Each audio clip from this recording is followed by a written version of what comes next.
Өңірдегі құрылыс саласына Жансейіт Түймебаевтың көңілі толмайды. Облыс әкімдігінде өткен жиын кезінде аймақ басшысы кеткен кемшіліктерді тізбектеп, осы салаға жауаптыларды ұялтып тастады.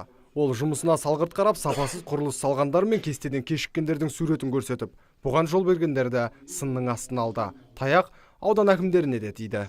Сарыағаш ауданы әкімі Қайрат мырза, керек дейсіздер, берілген мектепті саламайсыздар, қадағаламайсыздар. Вы должны там контролировать и докладывать. Маған сылтаудың қажет жоқ, нәтиже қажет. Әрбір мәселе бойынша барлықтарыңыз сылтау айтасыздар.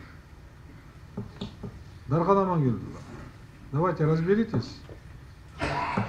Кого нужно, накажите. Мемлекеттік бағдарламамен салынып жатқан нысандарда кемшіліктің көп екенін Құттыбек Жамашев та растап отыр. Үнемі бақылап, тексеріп отырамыз деген басқарма басшысы қателікке бой алдырғандарды айыппұлмен жазалап жатқанын тілге тиек етті.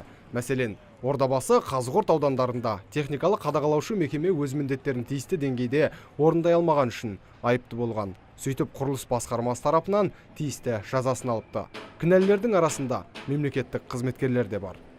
Ағымдағы жылдың 11 қазанында облыс әкімінің бірінші орынбасары Дархан Сатыбалдының төрағалығымен штаб отырысы өткізіліп, нәтижесінде нұрлы жол және басқа да салық бағдарламалар бойынша анықталған кемшіліктерге жол беріп, алдын алмаған және функционалдық міндеттерін толық орындамаған жоғарыда аталған аудан және қала әкімдіктерінің жауапты қызметкерлеріне шара көру жөнінде қызмет хаттың жобасы әзірленді. Бүгін сіздің қарауыңызға шешім қабылдау үшін енгізіледі. Сала басшыларының сылтауынан шаршаған Жансейіт Қансейітұлы кешіккендер кестені қуып жетіп, бөлінген қаржы толық игерілсін деді.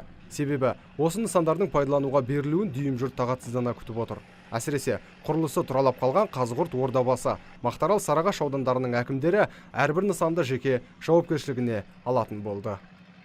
Облыстық әкімдіктің аппарат басшысы Әбілхан Ентайұлы, нұрлы жол және нұрлы жер бағдарламасы бойынша жүргізіліп жатқан нысандардың құрылыс жұмыстары барысында тұрақты қадағалау жүргіземіз. Қазірдің өзінде құзырлы органдар мемлекеттік бағдарлама аясында салынып жатқан нысандарға тексеру жүргізіп, бірқатар кемшіліктерді анықтаған. Сөйтіп, 6 мердігерге 6 миллион теңге көлемінде айыппұл салынған.